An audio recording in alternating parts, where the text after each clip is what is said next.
Welcome to the Tearing It Up podcast. I'm your host, Taryn. We'll be tearing it up, tearing it down, and tearing it apart, dissecting all things related to those who deviate from the standard. From leaders of their industry to leaders of mediocrity, and maybe a gear review or two thrown in. We shoot the shit and let the conversations flow, so if that's not your style, this may not be for you. Otherwise, listen in. Hope to light a fire in you somehow. Hello, everybody. Welcome back. It feels like it's been a little bit since we've had a guest because our last couple episodes have been some TNA episodes, but they've been great because we've had less of those lately, and a dog's jumping on me suddenly. So it's been really great to get back to our roots, catch up, me and Amber, but it's also really great to have a guest back, especially this guest because she's a returning guest, our friend Sam Ryan. So for those of you who are new here, or just a reminder for anybody, we met Sam at the Sturdy Dirty a couple years ago. We were camping and met her and her daughter and just hit it off, and she was an amazing human, and we were so stoked to meet and connect. And then we had her on the pod last. I think her episode was in August, late August or something, and it was one of the best episodes we've had, one of our most listened to and download episodes. So I will link it in the show notes too if anyone wants to go back and listen. That episode with Sam was much more of a personal story for her. And today we're talking a little more businessy in a way. We're talking all things bike and what she does with Rome Fest. And so I'm excited that we have a little Rome event in Tahoe here that we'll get into. But with that, Sam, I'm going to turn it to you. And will you please let the people know where you're at physically as we chat today, and just a little spiel about yourself, what your title, quote unquote, is with Rome. Yeah. Well, thank you, Taryn. It's so good to see you both. I always love meeting people in this realm. I feel like in the cycling outdoor realm, because you very quickly become really good friends. But you two have definitely, I feel like, are my friends now, even though we've really only hung out, I guess, once at the Sturdy. But stayed in communication. As Taryn said, I work for Rome Fest. That's my primary gig. I am the director of partnerships. For a while there, I held operations and partnerships. We've now grown, and luckily, we have a big enough team where I get to pass off portions of my work to other members of our team. So we're about 8 folks now year round that work on this. Technically, we are Rome events, and our primary event is Rome Fest. And what else did you ask? My pronouns are she, her. Oh, where physically I'm located? I'm in Sandpoint, Idaho. So I am way up on the Canadian border, the very top of the chimney in Idaho. And yeah, last podcast was very vulnerable. I think that was probably it was a very important story, I think, for me to tell. And at this point, I'm really excited to circle back around and chat about the festival itself and really what the spaces are that we are creating. Funnily enough, is that a word? Funnily? It's going to be today. Interestingly enough, I was on a group ride at Rome Fest last year talking about living in Sandpoint, and this person was like, I just listened to a podcast and this person was talking about Sandpoint. And we eventually deduced that this was the very podcast that I was on with y'all. So Oh my God, I love it. that was a fun fact. Yeah. Do you remember who that happened to be? Was that Joe or Joyce? I think she goes by both now. But possibly. yeah, I mean, I'm sure you meet so many people there and talk about so many things. But that was a friend of mine that I worked with in Alaska, in Ketchikan, and she reached out. I think it was after Rome or after your episode, and just talked about how much it really touched her and opened things up for her, and was great. And yeah, I couldn't remember if she had actually connected with you at Rome Fest or not, or if it was just the episode. But yeah, it's so great and amazing to hear those stories, for us to hear that people, talking about it in the wild without us just being there. Yes, people are listening, and these stories do matter because we know they matter. Obviously, that's why we want to have them, and we want people to share them. And I don't care too much about the downloads or listens or anything. I want people to listen to them, and I'm not like, oh no, it didn't get enough, because I'm like, the people who need to hear it will hear it. And and these episodes they get around as they need to, I feel like. And it's just like, no matter what, I know that someone out there needs to hear whatever story we have to share that day, whether it's our guest or whatever me and Amber are talking about it. One person out there, if one person hears it that connects to it, then that is why we do it. It's not just for the masses and trying to be something huge. It's for the one pair of ears that it connects with and resonates with. So yeah, thank you for sharing that story too, that it hit for someone, because we know for sure, like I said, this episode in particular really hit for a lot of people. And I'm excited to, like you said, talk about Rome Fest and the community that that has created, the inclusivity of it all, and biking. I'm just so excited. I was telling someone today, and I think we've said it here recently too, that at this time of year, we get into a lot of bike talk and bike content. But a lot of the conversations too, it doesn't wrap fully and only around that. You can relate parts of these conversations into other aspects of your life. And I feel like with this Rome Fest topic in particular, this is a great opportunity for people who are bike curious and are just looking for community in general. You don't have to become someone who is obsessed with bikes to get something from this event.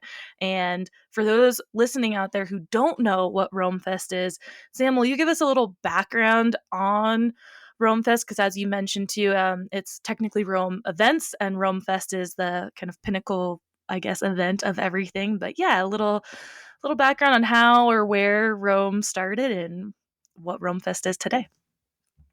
Yeah, absolutely. And Amber too, if you want to jump in, please do. I think your audio might be kind of quiet, so I just want to make sure if you're talking, we can hear you. Which is probably for the best because I'm just going to be singing and headphones on. It's very quiet. So when you are singing, sing loud so we can hear you. Okay. Um, I have no problem with that. Perfect. Yeah, Rome Fest. So Rome Events was created.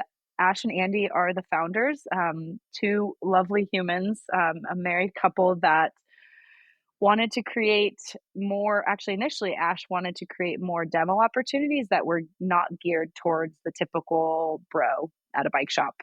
Pop up a demo fleet, you're outside of a bike shop, people come up, demo the bikes, fall in love with the bikes, buy the bikes. Ash was seeing that that really wasn't working as well for women and genderqueer, non-binary folks. That was just wasn't as much of the um, those folks weren't as comfortable coming up to bike shops, maybe primarily, and those demo days weren't geared towards them. So Ash started doing more demos geared towards women, non-binary folks, genderqueer folks, and found that the connection, breaking bread with people, going out on the trails with people, having tech talks that were taught by women or non binary folks was really helpful. And it really shifted her mindset around how you engage with cyclists that aren't those typical cis hetero bros, that are the more, maybe the larger number of mountain bikers that were back in the day. But was, as we're trying to see that ridership is increasing, women, non-binary folks, genderqueer folks weren't getting served quite in the same way or supported in the same way. And Ash basically had this desire to create an event for folks that didn't see themselves in mountain biking as often. And out of that, Rome Fest came about because the brands were really interested in it, the participants were really interested in it, and everywhere Ash and Andy would go, swarms of volunteers would follow and just saying, how can we amplify this, support this, expand this, create even more ride guides out there, even more opportunities for people to be able to come and enjoy the energy essentially that Ash and Andy would create. And if you've met Ash and Andy, it really truly is an energy that surrounds those two and now really surrounds Rome. So Rome Fest was, I mean, we started in Sedona. We had probably about, I think they said about 150 folks that came to that first one, maybe even smaller, not a ton of brands. But again, that energy, that magic of when you get a bunch of folks together to shred together, to feel like they don't have to put on their armor first, to come into a group ride setting, that they really genuinely can show up as their most vulnerable selves, as their truest selves, of like, I really don't even know what you mean when you asked if I was riding in clips or SPDs, like just really starting to break down those barriers. And I think from that, the festival generated an energy. Almost everybody that came to that first festival came back as volunteers, probably to the second festival, and it has just grown from there. The brands really are bought in. The brands that we've gotten to work with since the beginning, the Specialized, the Industry Nines, the Lives, those folks that have been with us since the very beginning. And then we've just been able to bring in, I think at this point we have 40 brands or so that come with us when we do these festivals. And it expanded to 3 festivals across the country. That was kind of at our largest. Plus, I think Ash and Andy were doing about 25 pop up days, demo days across the country, all around the country, doing these 1 day, 15 to 20 person events. And then we were also doing these 3 very large festivals. One was in Knoxville, Tennessee, one was in Sedona, Arizona, and then one was in Fruita, Colorado.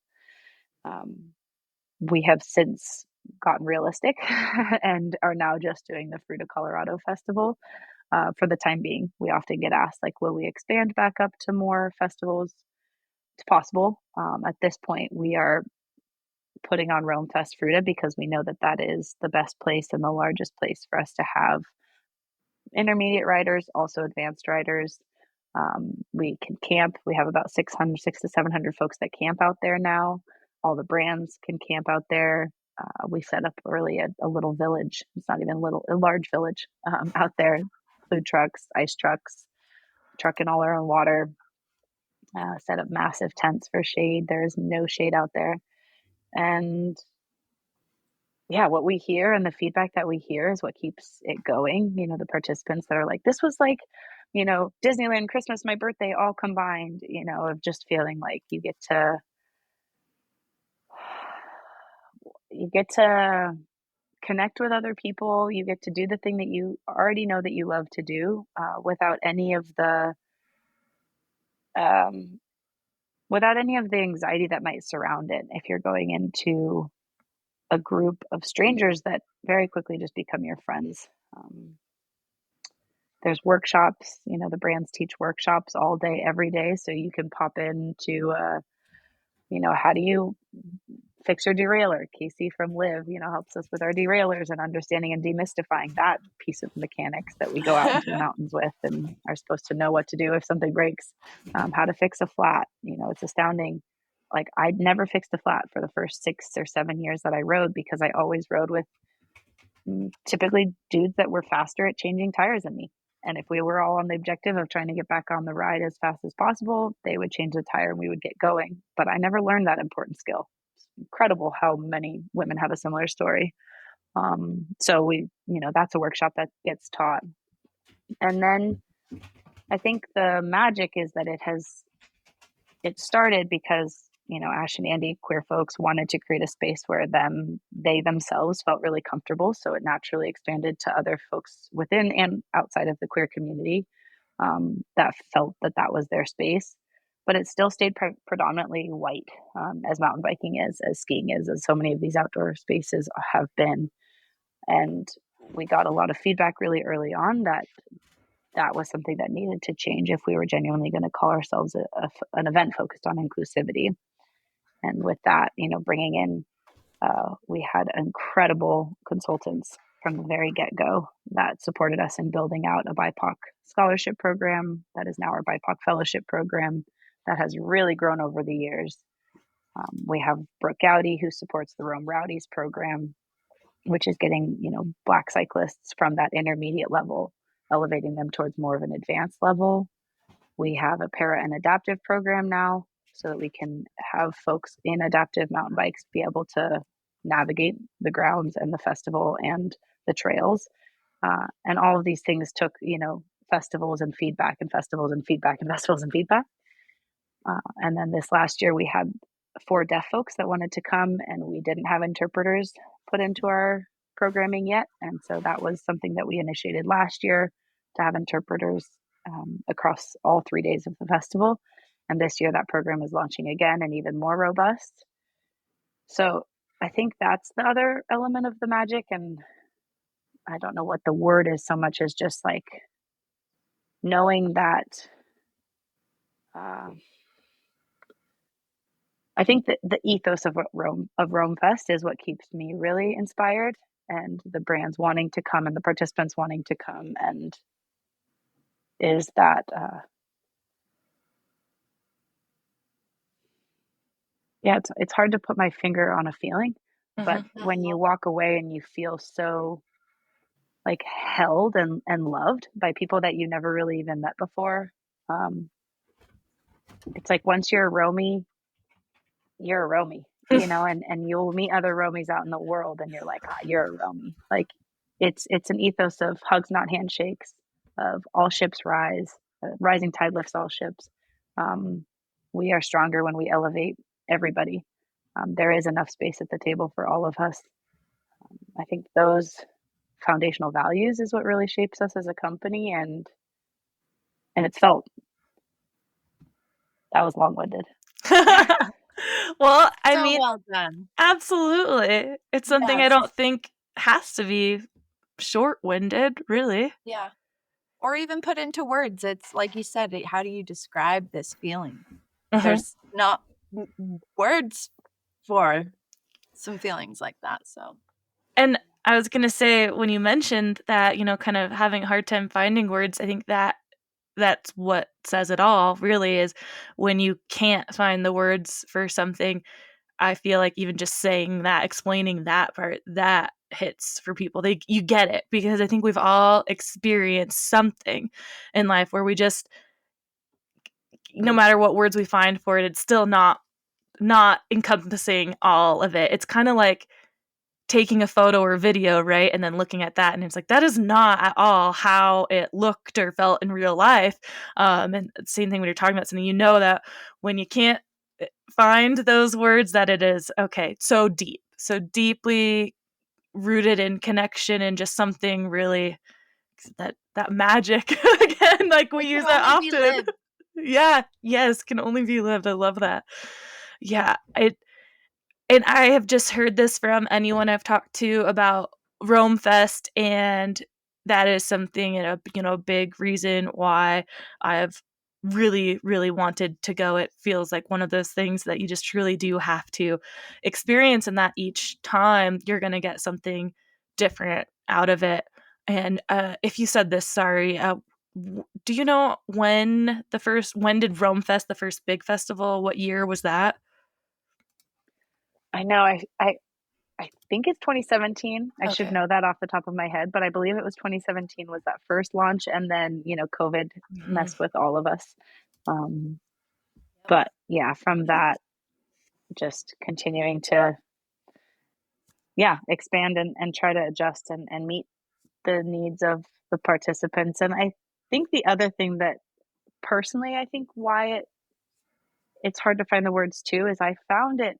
I mean, I knew Ash and Andy for a while. I met them through the Sturdy Dirty, and I knew that wherever they went, I wanted to be.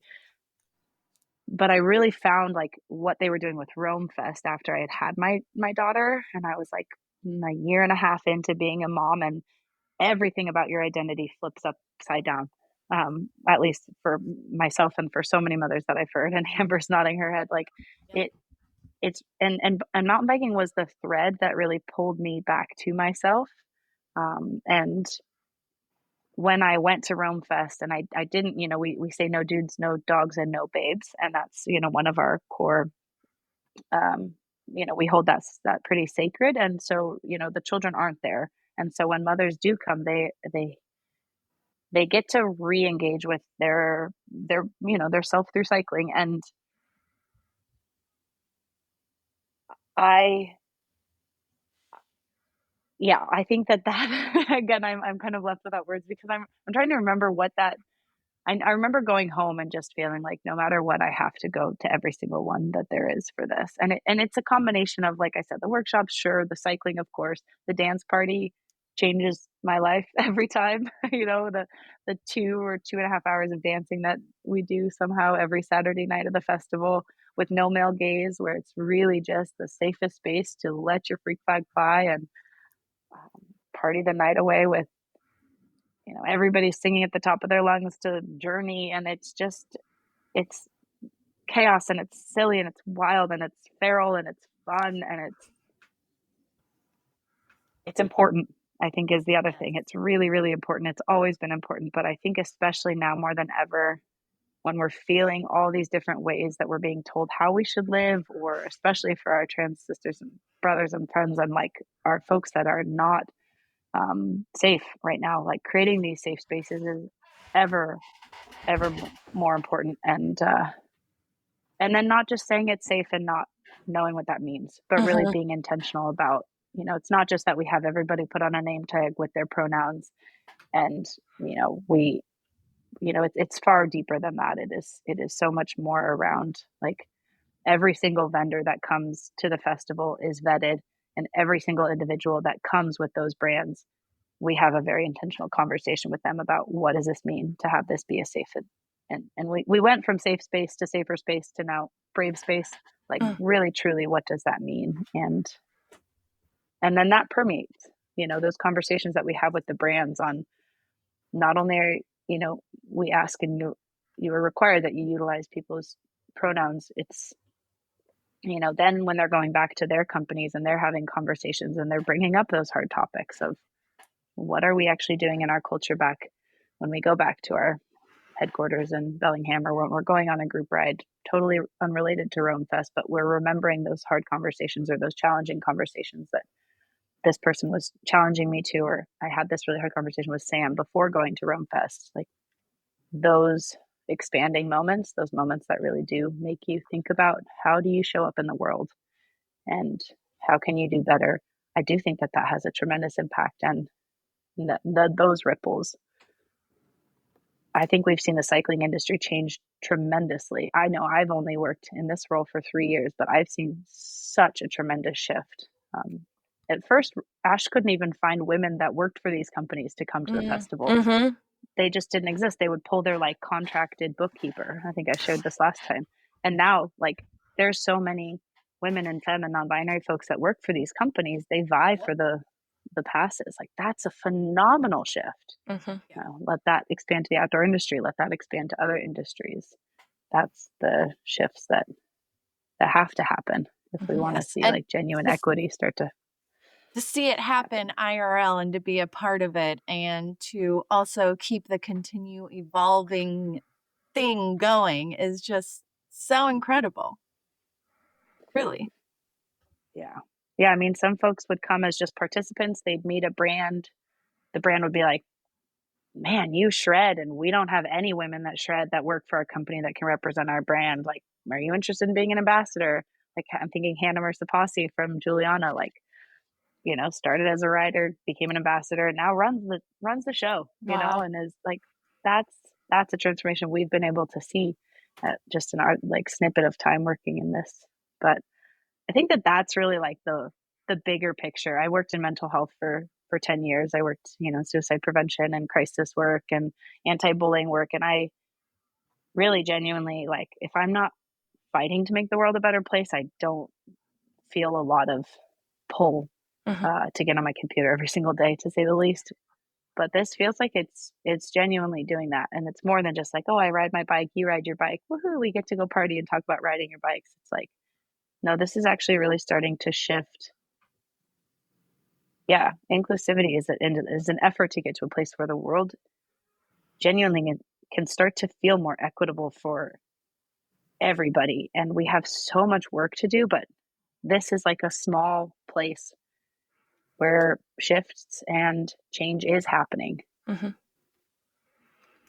Well, like you And said, yeah, there's a ripple effect out of it, and you wouldn't imagine that. I mean, for anyone out there who might just come across Rome Fest via social media or something, or hear it right now, and you think like, cool, great, like big femme party with bikes, but there's so much more to just connecting with other people. I feel like that's the kind of surface level, entry level. Like, all right, I want to find more femmes who love bikes, and this sounds like a great place to go. And all of a sudden, it's like that ripple effect. So many other things are happening. Maybe you're immersed in a community of folks that you aren't typically in because of where you might live. I think Amber lives in the most diverse place of all in Tacoma, and you and I think Sam in Sandpoint and in Tahoe, pretty white and privileged, and I'm from Tacoma, I've been around diversity, but you can still get in these bubbles and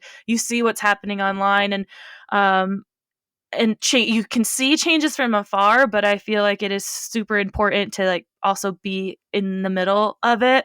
And it's a place too where you can learn. It sounds like to me Rome Fest is one of those places where, like you said, safe space, safer space, brave space, where there's a lot of questions out there for people. And I want to be in spaces where I feel comfortable learning more and asking more without getting any like defensive reaction, because we all need to learn, right? And again, when you don't know what you don't know, and there's obviously ways to tact, you got to have tact and be able to have these conversations. But I think providing a place where you might feel comfortable, if you aren't normally in these spaces and you want to learn more, that this is a great place to do it, where you have a lot of common ground too, which can be the icebreaker in itself. Like, okay, we're all here for the first thing is like love of bikes, and now let's learn more about each other, because just learning more about any other human on the deeper level is so important, because we have so much less of it, because so many of our connections are virtual now. Look at, we've talked with you more now online than in person. I love that we can do that, but again, it goes deeper when you can make those real life connections. You have a just better understanding, and I think it even goes back to the point we were saying, where you can't describe it, you just now fucking feel it. You've heard from these people, you feel it, especially if you're an empathetic person at all. Like, okay, I get it now, and now I have just a different view, a different vision, and then you can go out and you are that ripple effect in your own community. I think that's the magic too, is so many people I think have taken what they have felt at Rome Fest to start even just a small group ride in their community that is femme focused, or a small queer bike clubs, not to say that all of those that have popped up are from Rome, but Mhm. there's definitely been that, okay, well, how do I bring this up into my own community? Because cool, once a year I get to go and feel this, but how do I make sure that I feel this more and other folks in my community can experience this too? That's really been neat to see, like those spot fires, right? The other thing is when we showed up in Tennessee, we had a lot of really well intentioned, to generalize, a little bit older, uh, women that would come up and be like, "What do you mean my pronouns?" Or Mhm. "Why do I need to fucking include that?" Right? And had some responses and reactions, and we had to learn, and our volunteers had to learn of like, oh, take a moment here, like, let's take a moment to have a conversation about why it is important to put pronouns on, and what is that what is that doing? We don't just want to have to target our non-binary folks, that those are the only folks that have this big, like, oh, these folks have their pronouns. But no, let's normalize utilizing pronouns, so we're not making gender assumptions on anybody that is Mhm. here. And those were really like harder conversations to have in the beginning, and now it's I think more general, more common across the board to utilize pronouns, but also, yeah, we're not in Tennessee is the other reality right now. But that was a really important moment. And similarly, I was going to share one other element to oh, it'll come back to me, but just yeah, it'll come back to me, of just of needing, like you said, just creating those spaces where you already feel a sense of safety to learn. And oh, that was what I was going to share, was we had a gentleman from one of our really big bike brands, rider owned bike brands, that came, and we invite, if brands do have gentlemen to send, we do a pretty thorough vetting process of, have you ever walked into a space where you are the minority? Now let's have a conversation about what that is going to feel like if you're, one of five gentlemen in about 300 to 400 women. Like, just take a moment to think about how that's going to feel, and how can you show up in the most receptive and open-hearted way, and also having to do the education for our participants of the same. um, but we had one individual come, and on Friday night, it's more kind of, we keep folks in their head. We have a Shred Talks panel. We have a film festival that's all femme focused. And the panel has often been around, started with, how do we have more women in this industry? Then it became, how do we have more genuine diversity in this industry beyond just women, but also non binary folks, also queer folks, also Black and Brown folks. And then those panels have been such an educational opportunity. And one of our, I think he was like CFO or something for one of the companies, but he sat in that panel, and I was actually near him, and I remember him just being like truly could not take his eyes off of that. It was like the first time he was hearing a lot of these things. And I had heard a similar panel multiple times, so it wasn't as fresh to me, but watching it feel so new to him, it was really incredible. And then the next day, he couldn't stay. He didn't want to stay for the dance party, which was helpful and appropriate. So we didn't have to ask him to not stay for the dance party. But he just shared like that. That was the most important conversation for me to hear. And he said, I've always at group rides, if a slightly uncomfortable comment was made or a slightly sexist comment was made, I always assumed that the woman on the ride would speak up and Mm. would correct. Right. And he's like, I realize now it's very much my responsibility. Like, I am, if I want to actually be an ally, I am the person that has to speak up. It's not the Yes. responsibility of the one non-binary folk to defend fucking pronouns again. It is not the responsibility of the one black or brown person in the ride to say, that was a really uncomfortable comment you just made, but actually, what does allyship in action look like? And yeah, I think those panels have impacted people in being able to hear those things too. And now we're seeing them everywhere, which is beautiful, right? Gritfest, Sea Otter, everywhere. Like all kinds of events are now hosting these important, hard topics to challenge us on the way that we think, and makes a huge difference. Absolutely. I mean, it's just so much value because it's other than even just the connection and the fun, and there's true value at this event, and it's all in one place, which is amazing. And you have the fun, the connection, the value, and just the new things, the learning. I think it sounds like the most incredible weekend ever, and I'm really excited that Amber and I are going to get the opportunity to check it out. And I wanted to touch on the pronoun conversation too, because when it started becoming more mainstream, right? You have this or maybe lack of understanding, because like you said, with the Tennessee conversation, where it starts off from majority a group of people, right? So you think that it's only this group of people that needs to use it or cares about it, right? And as you see more and more people, you learn there's other ways. Like for me, in my email signature, I added it because people often think I'm a guy. I get email responses like, hey man, hey dude, yeah, no worries, got this. And I'm like, hi, I'm a woman.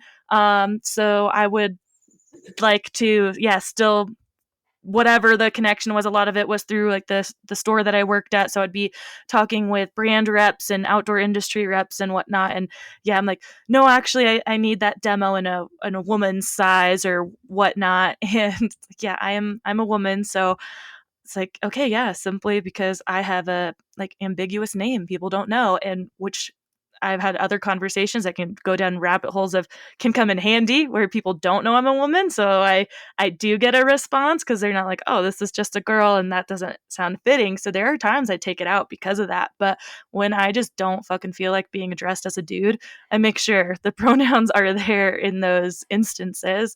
And I haven't been in too many spaces where I've had like a name tag, I guess, in the last few years, where it's common to add it. Also, because like I'm thinking, okay, here I am in person, so people can see me, but still, it's not obvious how you want to be addressed. And again, I think that Rome is a great place. It sounds like to learn those things if you haven't been in those. Again, why? Like it's not just if just because you think people know, well, people don't know that you want to be addressed a certain way, because again, there's more out there in the world these days that you just can't assume anything really. But like you said, Yeah, I Amber. think. Oh, go ahead. Oh yeah, go ahead. I was gonna say, if you assume you make an ass out of you and me. Always, um yeah, it just sounds amazing. We're really excited to be able to have the opportunity to attend and be able to not put it into words ourselves. Yeah, I was just thinking about as you were sharing that, a couple a couple interactions. We just supported Boot Tan Fest, and that's also a women and femme and non-binary space for skiers and snowboarders. And I think one of the things you said that's sitting with me too is knowing that we're never going to get it right. Like we're never going to get it Mhm. perfect. There isn't a right, there is a wrong. But there's never like you nailed it. You're done. Your self-actualization is achieved. Like especially when it comes, I think humans are complex, and the more we understand ourselves, the more we're inviting the world to understand us better, and that will just keep expanding. And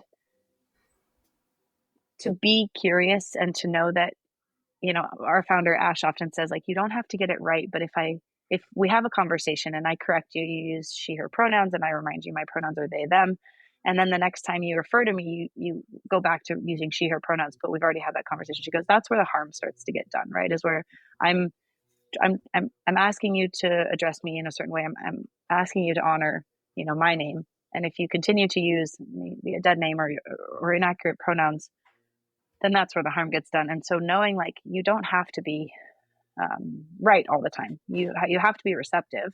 I think that's an invitation. You don't have to be, but in these spaces, in the spaces that we're creating, don't be an ass expands to um, be genuinely curious about one another, and know. I think the other thing, and you absolutely have to have Rachel Olzer on your podcast if you haven't yet. She's the founder of All Bikes Welcome, and Gritfest is her festival.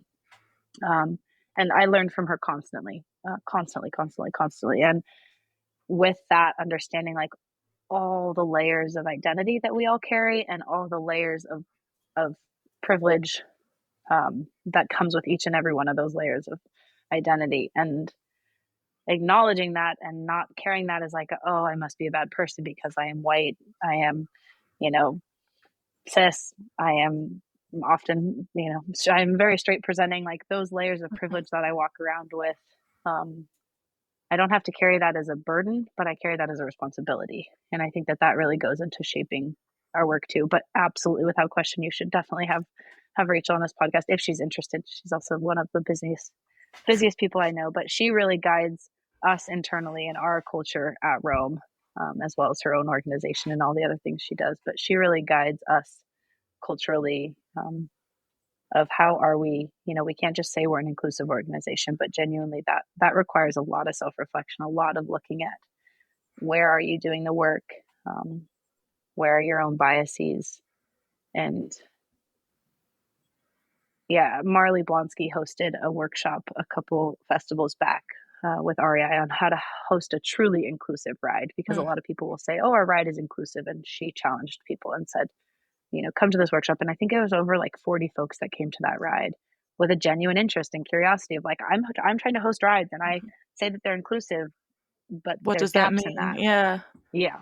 And Marley was a really wonderful educator around like, what are those components? And you'd have to do more digging on Marley Blonsky to really hear it from her words. I won't try to paraphrase, but I think there are so many people in this space specifically that are focused on this, and it's why I'm like, this is the place to be, regardless of your gender, like regardless of who you are. I think if yeah, there's so much learning to be done, and Rome Fest happens to be a place where cis men are not invited. That is the Mhm. one group of people that is not invited to Rome Fest, and that's really intentional to create that affinity space. uh, we can talk about that if you want, but I think the learning that surrounds Rome Fest, I have conversations with my friends, male and female and non-binary friends, that are genuinely curious of what the importance of these spaces are, and the conversations that you can have when you um, challenge the norms that aren't serving people, I guess is my generalization there. Well, I absolutely agree with the fact, you're not always going to get it right, but you have to be receptive. And so the important thing is like you're just always learning, and you're not gonna, you're not going to be everything for everyone all the time. Like we've been saying that for a while. It's been a thing that's been hard for me to accept in starting businesses, whether it's through my personal training or with the podcast. Like negative feedback is fucking hard to take, and or hearing someone like doesn't like you or you just don't jive, it doesn't it can be hard to take, and you can learn to deal with it better.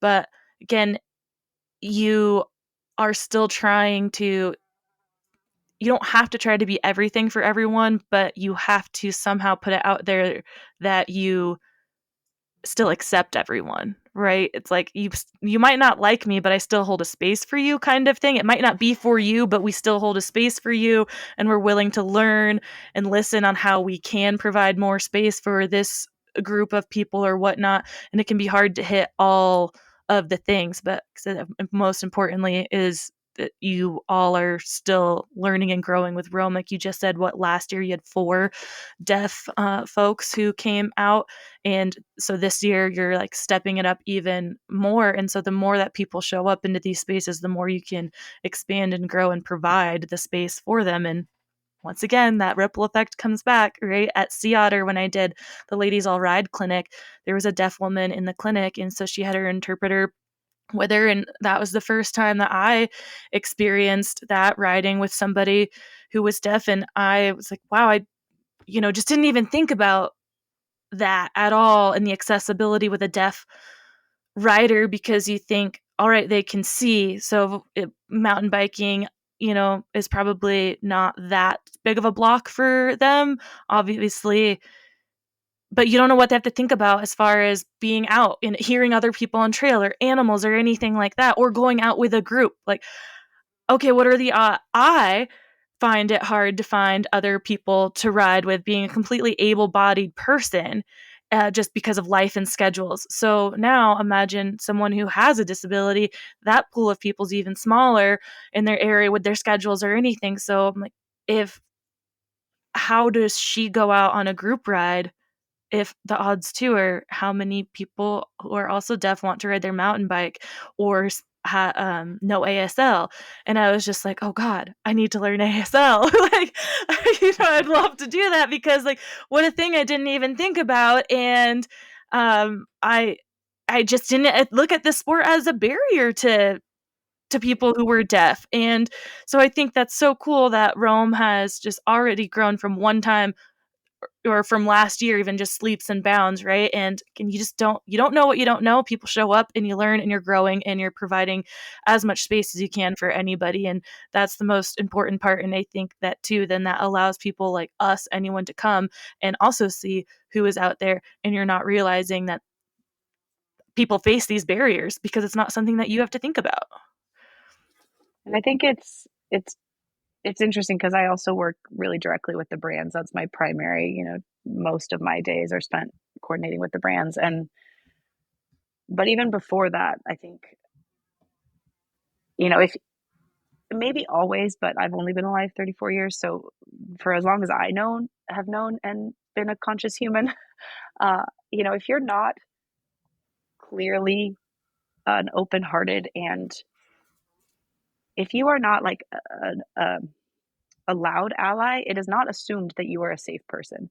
So I Mm-hmm. think that that's something I really want to encourage people to hear too, is you can't stay quiet anymore. Mm-hmm. The world, especially with the leadership we have going on, like, it is not a time to stay silent around what do you stand for. So I think that has always been something I've held, definitely Ash and Andy hold as the founders of Rome.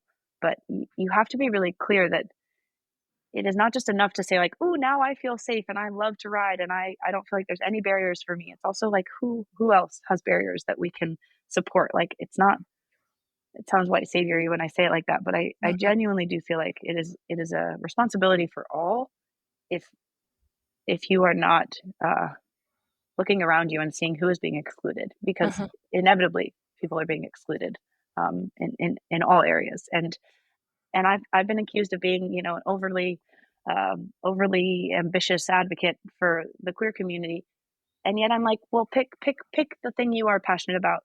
It doesn't have to be the queer community. That happens to be the community I'm a part of, that I very much am passionate about increasing access for, but any which way you look, right? Like, if you have the capacity, if you have able body, if speak English, you have a responsibility, I think, to make sure that there's so much privilege that comes with the way that I walk through the world, and what is my obligation to do something with that. And Rome is the place where I feel the most capable of impacting that.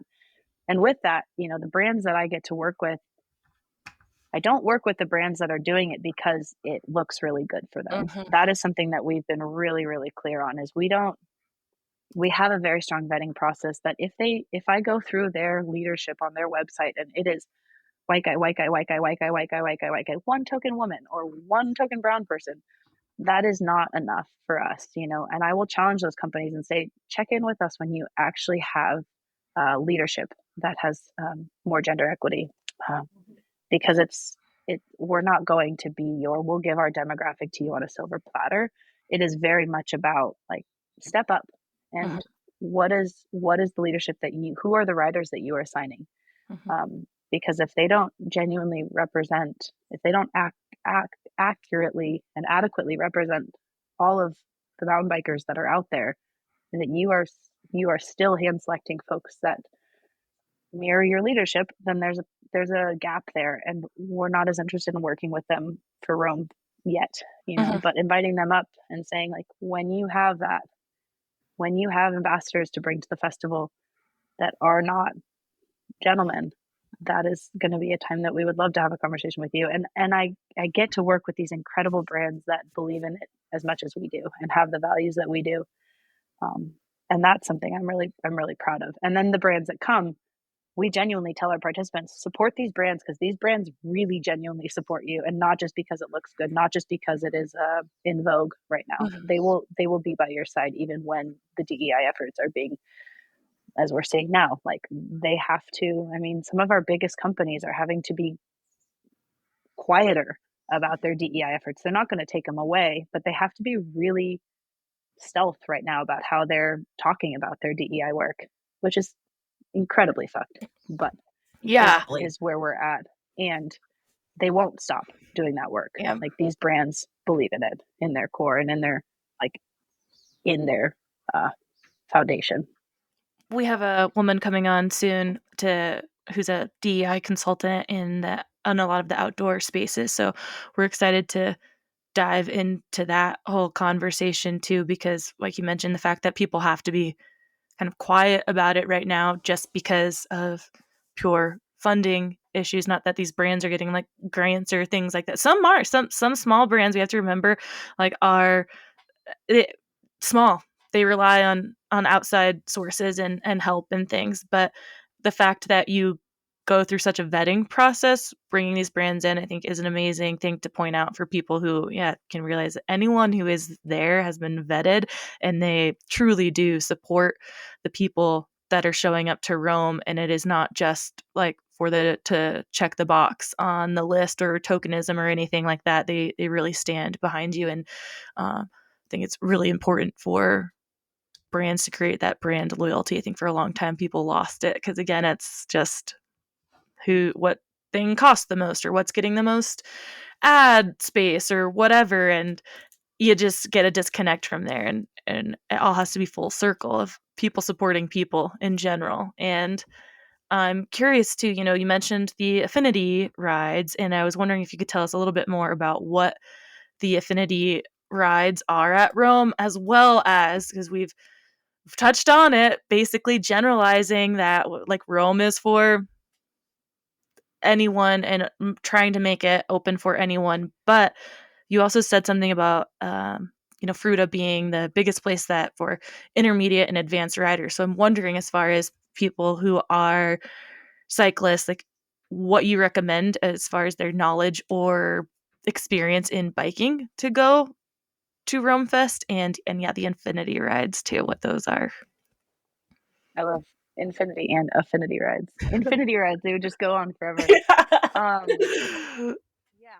Well, to start with the last part you said first, beginners, it is a challenging place. So I would just say it's desert riding. I haven't ridden in Moab, but I think there's, it's very close to Moab. It's, I think, an hour, less than an hour, or about an hour away from Moab. So think that if you're Mhm. thinking about like, what is the, and I know for those of us in the PNW, we're used to dirt. It's different dirt. I think they would still call it dirt. I would call it sand.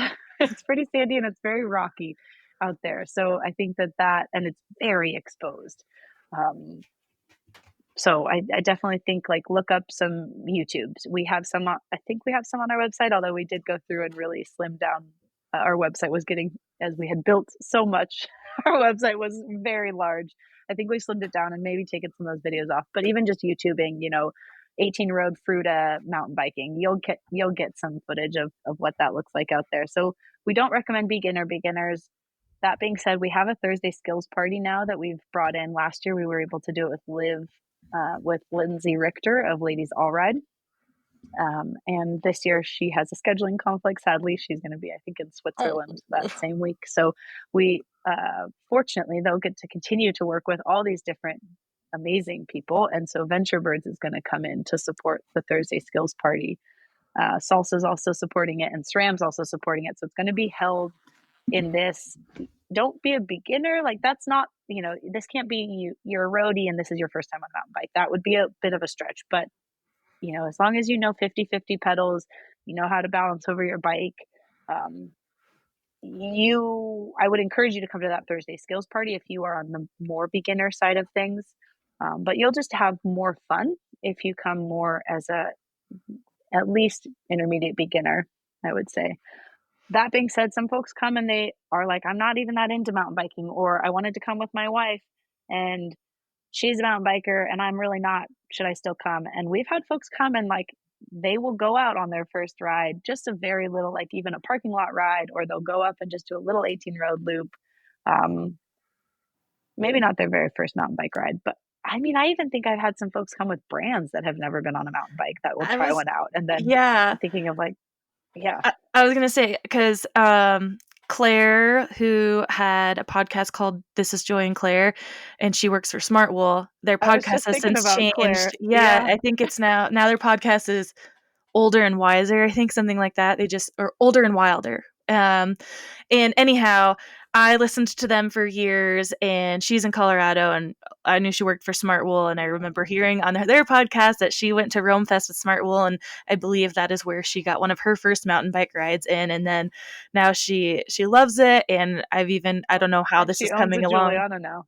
Yeah, and I also heard through her podcast, I'm not sure, I haven't heard lately, but at one point she was talking about starting a mountain bike podcast with her friend who is an avid biker, and I don't know exactly what the intersection would be, but I don't know if they've started it. But so like again, Rome Fest for that vendor became such, and she got invited like by I think happenstance, and I think it maybe through the elements of what you mentioned where brands didn't have people to send, like it was men, and so they're like, okay, you're not really in this realm, but you're a woman who works for the company, we need someone to be here who can represent us and fit into to Rome, and I think that's kind of how she got in there. But yeah, so anyways, like continue. Yeah. No, yeah, I was definitely thinking about Claire. She was like the one that came to mind. I was like, I think that might have been her very first ride. And now even DJ who works for Smartwell came, and maybe a roadie, but tried mountain biking and was like, this is incredible. So that, yeah, those do happen.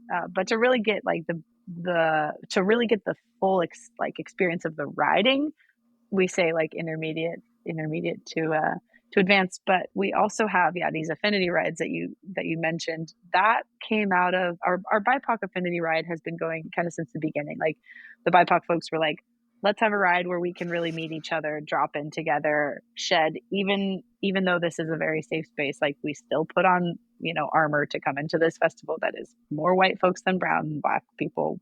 We would love a ride that is just us.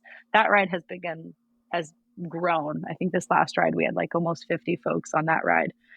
Last year I did a parent affinity ride, which warmed the cockles of my heart. We had some amazing connections happen between, actually we had a pregnant mom who was there.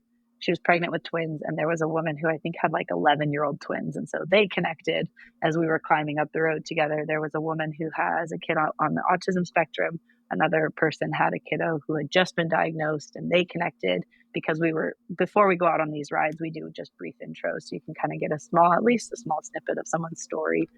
Those connections that happened, like, oh, I'm breastfeeding right now. Oh, I'm breastfeeding right now. How are you dealing with this? How, all these, points of contact and connection. Those were amazing. We've had a 50 plus ride. We got asked if we would do a 60 plus ride this year as well, because we have riders. I think our oldest rider has been, I think she's now like 83. She didn't come last year, but she's come all the years prior to that. We have always our queers, gays and theys ride. We have a solo shredders ride, so folks that do come alone. And always the ask is, can those rides happen as early into the weekend as possible so we can make friends? So this year, we're really going to honor that, and we're going to have those rides. All of the affinity rides have at least one meetup on Friday, and then probably one on Saturday and Sunday. But we have a bilingual ride being hosted by Salsa and the Cycle Effect. We'll host that. And then Marley has done an all bodies on bikes gravel ride. And then we had we call it the gift, a clothing optional ride. That's just like through the campground, but that was hosted in support with Tits Deep and Boot Tan Fest to bring awareness for early detection for breast cancer. So if there's an affinity ride someone wants to do a Fruit of Rocks affinity ride all around like the love of rocks and geology. So there really isn't a limit. Some of these are formal and we'll put them on a schedule, and others they'll just kind of pop up and happen and people will make friends. Somebody wants to do a sober AF ride for folks that are committed to their sobriety. So yeah, that's a neat way to like, I'm coming, but I don't really love the idea of going we're expected to have about 600 to 700 participants this year. If that sounds really overwhelming for you, know that you will be able to find your people within your people. We also camp everybody together. When we're loading in, you will camp with new friends and make friends pretty quickly. And we've heard stories of like, I parked my trailer for the first time because my husband wasn't here to park it and I had to figure it out. And there was 5 other folks that came around to support me in parking this thing. And instantly, like we all made friends. But I have so many people in my phone that is just like a first name and then Romy under their company. And so when I'm like traveling around the country and I'm like, oh, I need to park my camper somewhere, I'll search just Romy in my phone. And I love often it. I'll like find someone, be like, oh yeah, that's right. That person was in Bellingham. That's where I'm going. Love It's a it. neat way to stay connected. I'm realizing we're quite capped on time. Yeah. Well, I mean, we never really have a cap, but we always want to just keep it to respectful of the guest time and whatnot. We don't have to cut it off right at an hour by any means, but I do think we're at least kind of coming to the getting the well-rounded idea of Rome for anyone out there who might be curious. I wanted to mention for sure, though, since the best experience, as you mentioned, riding wise, anyways, would be intermediate or advanced riders. And there may be some people out there now. So Rome Fest, reminder, everyone out there, it is September 21st? 19 through 21. Yeah. Okay. September 19th through 21st. So you have time out there. Well, I think time will be limited on like ticket wise here pretty soon, maybe.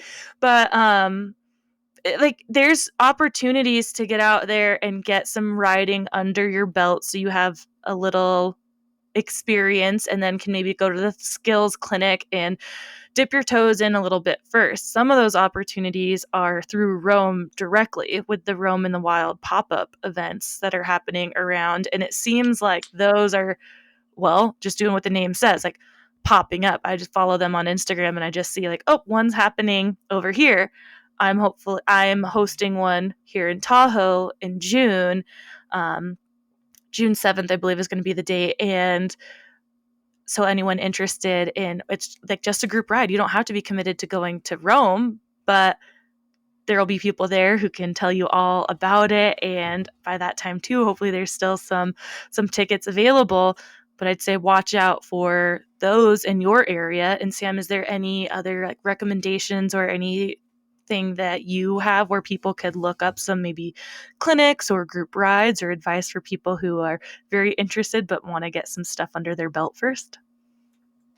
Yeah, I mean, I think like you said, just riding, you have all summer. Like if you were like, oh, I'm not quite sure if I'll be there. If you started, like, I mean, my snow is just melting now. So like if you really started riding now in the beginning of May, and even though I live in a very different climate, my rocks and sand look very different than out there.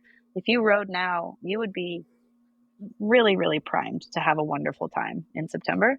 These roam in the wilds, these pop ups are awesome. They're newly happening this year, but a lot of different ride groups that are all around the country are offering to do these. And we've got roamies like around the country. So often it's a roamie paired with a local ride organization, and they're doing these group rides. So you can get a sense for like what it genuinely feels like to not be like, oh my God, I'm going to get left. I'm going to get left. I'm going to get left.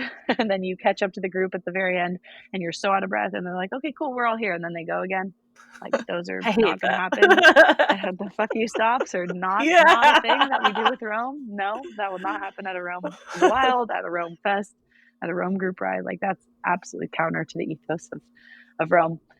But yeah, just I think riding your bike, and if there are group rides, I don't love going to clinics, but even in my small town in Sandpoint, we now have women and genderqueer specific clinics, which is a really fun way to go. Like find those in your community, I would say, and from that, inevitably, you'll meet one person that you're like, oh, we could jive together, we could go on another ride. But I mean, Lindsay Richter, her organization, Ladies All Ride, they do incredible workshops around the country. I think they're around the Mhm. country.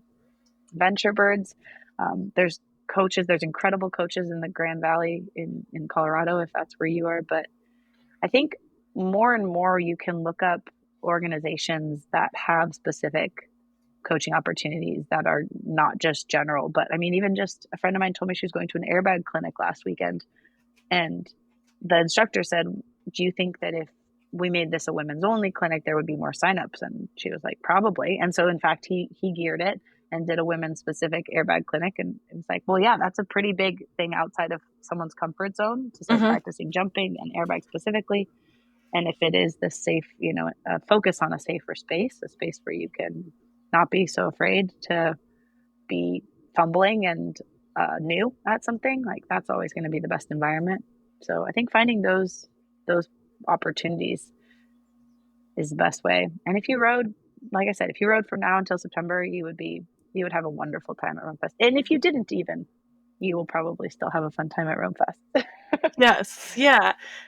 I mean, obviously it sounds like there's something for everyone, and that's the point. But like I said, I think there's plenty of time, like I said, to get a little bit comfortable on your bike, especially if maybe you are someone who might be going solo. And even for me, again, something I touch on a lot, but having experience in certain aspects of life or activities, going through different phases of life, it feels like you're right back at the beginner stage. Or I've always been like uncomfortable riding with new people, whether it was snowboarding or not, and I'm very comfortable in those skills, but like I didn't want to ride with people I didn't know first. And that's just not the way I like to meet people, is in that environment. And I don't know if it was like the competitiveness that I used to have, and or ego, I think ultimately, but regardless, point being that you might be uncomfortable riding with new people, whatever it is, you got time to kind of get out there, get out of your comfort zone, try to get a little bit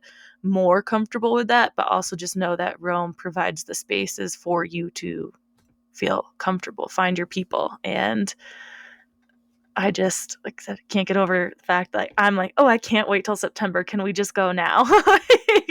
Like, okay, let me enjoy summer and some riding my bike myself. But it is hard for me, honestly, to not want to skip right through and just get there. Yeah. I will also say too, the other thing you mentioned, like tickets. Tickets are on sale now. So I would I would not wait too long because we only have a limited amount of the add-ons, which are the guided ride passes, the shuttles, the demos. Those things sell out because they're limited. We don't have infinite amount of shuttle space. We don't have infinite amount of ride guides. We don't have infinite amount of demo bikes. So I would encourage you, if you're interested, go on the website, check it out, and yeah, that would be my encouragement, is to do that sooner rather than later. But we also have a number of scholarships. So if you go to romefest.com/inclusion, that has we have our BIPOC scholarship on there. that is in support or supported by our phenomenal friends at Smart Wool. And then we have our Rome Rowdies program, and that's Brooke Gowdy's program through supported by Yeti. And then we also newly this year, we brought in Subaru, or we've been in conversation with them. They're, a very rad, very, very, very rad company, has been doing the important work since the beginning of time. They're also the gayest car out there. And they are offering a queer scholarship this year. Their brand is love. So it's like, how can you go wrong?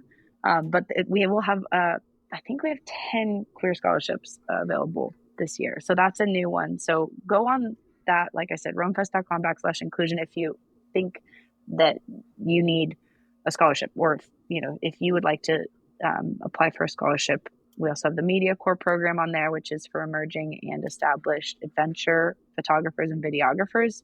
There's a really cool mentee mentorship program that happens within the festival with support of Peak Design. So there's some really cool programs. So if you want to come, but you're like, oh, I don't know, we are very, very, very capped on. I think we have over 50 people on the wait list for volunteers. So that's probably not going to be the best way to come in. But there are like a lot of different ways. And then always shoot us an email. If you're like, this is my situation, this is what I'm interested in, or this is what I have to offer. We get the coolest emails from the raddest humans. Often we get I keep getting partners that are like, I came as a participant, I hated my job, but I loved creating art. And then I saw, I met this artist at Rome Fest who was doing the damn thing. And I quit my job and I started my company, and now can I come to Rome? And like, those are the stories that I absolutely love and can talk all day about. But send us an email, hello@romefest.com. No, hello@thisisrome.com.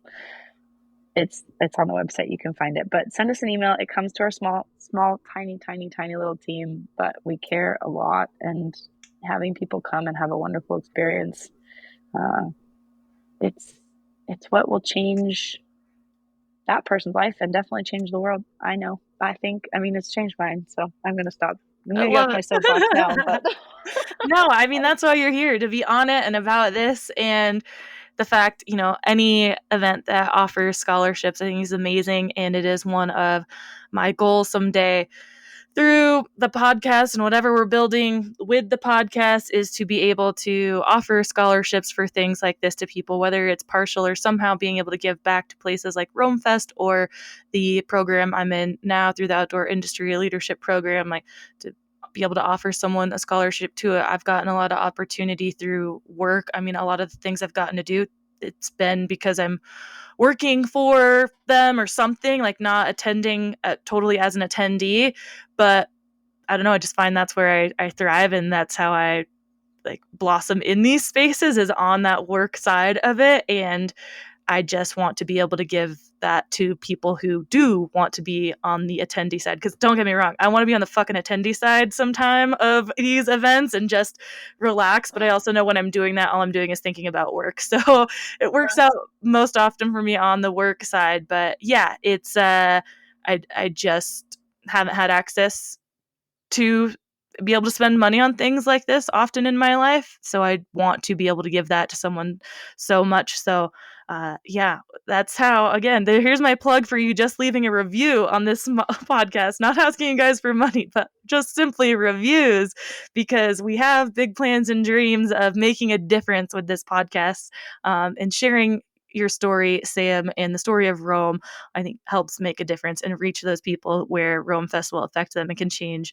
their lives. And it may sound, I don't know, big to say that. Again, I don't think, not everyone who goes has an epiphany, life-changing thing, but it is possible. And I think that's what's amazing, is it is possible for that to happen through this event. So thank you so much for sharing it, for providing the space for it and the people.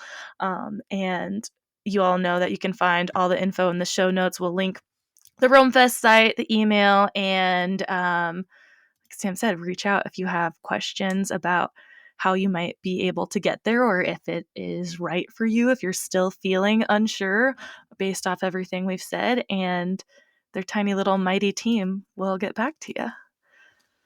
And with that, is there any, and Sam too, let people know, if you want, that is, where they can find you directly if you want more direct connections to your own social media or anything like that. Yeah, I mean, you're welcome to include that in the show notes if you want. I'm not wildly, I avoid marketing. We have a great marketing team right Yeah. now. We have a really great marketing team. So I kind of avoid Yeah. socials if I can help it. But yeah, I Absolutely. do have an Instagram. You're welcome to link it. And I always love, I did actually from the podcast last year, a lot of people reached out and just shared like, I have had similar stories or struggles with depression themselves, or so many people were, we're reaching out through the socials. So that is definitely an open channel. I will absolutely respond to those things. Yeah, it's so good to see you both and to be able to talk about this. And I'm grateful that y'all create this platform. Thank you. Grateful to have people like you on our side and to be on your side. Wonderful. And thank you, everybody out there, for listening. So if you're in Tahoe and you're interested, keep your eyes out for the pop-up, the Roam in the Wild pop-up, and get on those Rome Fest tickets now if you're even like thinking about it before they're gone, because like Sam said, the add-ons are what go quick. And as always, stay tuned. We've got, like I said, lots of bike content coming up, but there's so many more ways you can relate it back to your life without just having to be a bike lover. So we'll catch you all next week, and thanks for listening. Bye. We hope you enjoyed this episode and would do us a huge favor, since we don't have any sponsors or anything like that, and would rate and review us on whatever platform it is you use, Spotify, Apple, Stitcher, whatever it is. And if you're listening and downloading just through the website, tearingituppodcast.com, leave comments. We'll definitely engage back with you. And on social media right now, we're just on Instagram. Tearing It Up Podcast is the handle. Like the post, share the post, comment on the post, whatever it is you got. Show us your love so we just stay relevant and show up in the rankings at all. So again, rate and review, please. And we'll see you next time. Thanks.